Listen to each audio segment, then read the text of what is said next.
কলকাতায় আমরা কি করলাম তা নিয়ে চলে আসলাম নতুন এই ব্লগে। হ্যালো, আসসালামু আলাইকুম এভরিওয়ান, কেমন আছেন আপনারা সবাই? আসার সময় লাইটিং দেখে ডিসাইড করলাম লাগেজ রেখেই চলে যাব পার্ক স্ট্রিটে। খুব সুন্দর করে সাজানো হয়েছিল পার্ক স্ট্রিটের রোডগুলা। আসলে সারাদিন জার্নির পরে এত টায়ার্ড ছিলাম যে খুব বেশিক্ষণ আর থাকতে পারিনি। আর আমরা যখন গিয়েছিলাম তখন ছিল নভেম্বর মাস, প্লাস ছিল দিওয়ালি। মানে আমাদের ভাগ্যটা আসলে খুব ভালো ছিল যে আমরা দিওয়ালিও পেয়ে গিয়েছিলাম। খেয়ে সোজা চলে গিয়েছিলাম হোটেলে। আমার ছিল এটা ফার্স্ট টাইম ট্রামে ওঠা, আর ট্রামে করে যাচ্ছিলাম নিউরোসায়েন্স হসপিটালে আমার শাশুড়িকে দেখতে। ট্রামে করে যাওয়ার মজাটাই আসলে অন্য রকমের। আর আমরা গোলতলা থেকে ট্রামে উঠেছিলাম, যেটার ভাড়া ছিল মাত্র 7 রুপি। আমরা ওখান থেকে প্ল্যান করেছিলাম যে ভিক্টোরিয়া মেমোরিয়ালে চলে আসব, তো চলে এসেছিলাম ভিক্টোরিয়া মেমোরিয়ালে। 64 একর জমির মধ্যে নির্মিত এই প্রাসাদটি শ্বেত পাথর দিয়ে তৈরি।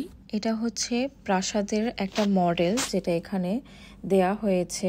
এর টিকিট দুইভাবে বিভক্ত আছে, একটা গার্ডেন আর একটা গ্যালারি। আমরা দুইটারই টিকিট কেটে নিই।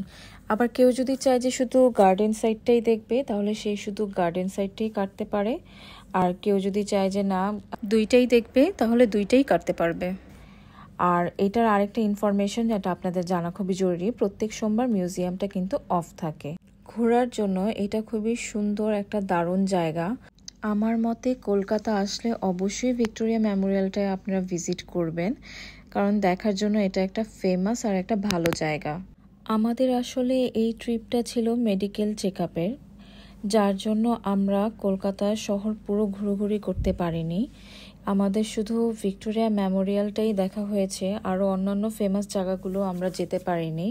কারণ আপনারা ভালো মতোই জানেন যে যারা ডাক্তার দেখাতে আসে কলকাতাতে, তারা টেস্টে আবার ডাক্তার দেখানোর যে সময়টা চলে যায়, এর জন্যই আসলে অন্য কোনো জায়গা ঘোরাঘুরি করা সম্ভব হয় না।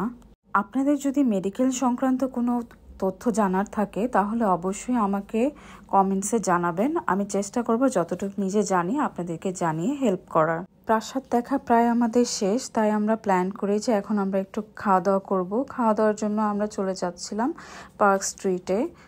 আমরা দেখতে দেখতে চলে এলাম। আর আসলে এই মামার পানিপুরিটা যে এত মজা, যেটা বলার মতো না। পানিপুরি খাওয়ার পর আমরা একটু হাঁটতেছিলাম নিউ মার্কেটের দিকে। এখানে দেখতেছিলাম যে ঘোড়ার স্কাউট যাচ্ছিল, খুব সুন্দর করে যাচ্ছিল।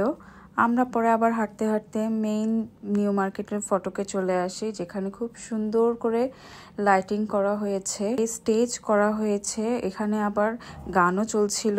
এখান থেকে চলে যাই আমরা প্রেস ক্লাবে। প্রেস ক্লাবে খুব বেশি একটা থাকিনি। সকালে ডাক্তার দেখিয়ে মেট্রো করে যাচ্ছিলাম শ্যামবাজার থেকে পার্ক স্ট্রিটে। এটা ছিল আমার ফার্স্ট টাইম মেট্রো কলকাতায়। নিউ মার্কেট হয়ে যাচ্ছিলাম আমরা সকালের নাস্তা খেতে। সকালের নাস্তা করলাম গরম নেহারি দিয়ে গরম গরম লুচি আর তেল ছাড়া পরোটা। নাস্তা খেয়ে সোজা হোটেলে চলে যাই।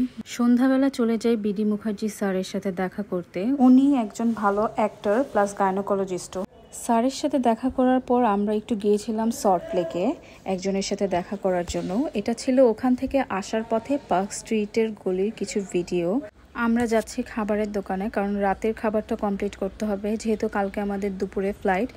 টুকটাক কিছু জিনিস বাকি আছে যা আমাদের কিনতে হবে, কারণ সময় খুবই কম। আমরা সেই সব জিনিসপত্র কেনাকাটা করে হোটেলে যেয়ে প্যাকিং করে ফেলি, কারণ আর তো সময় নেই। আবার আমাদের তাড়াতাড়ি ঘুমাতে হবে, যেহেতু সকাল সকাল উঠতে হবে।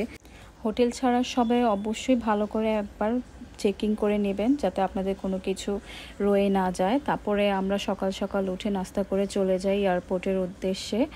ওখানে আসলে তেমন একটা শ্যুট নিতে পারিনি। এই হচ্ছে আমরা ওয়েট করছিলাম প্লেনের জন্য। আমরা আগে এগিয়েই চলে যাই।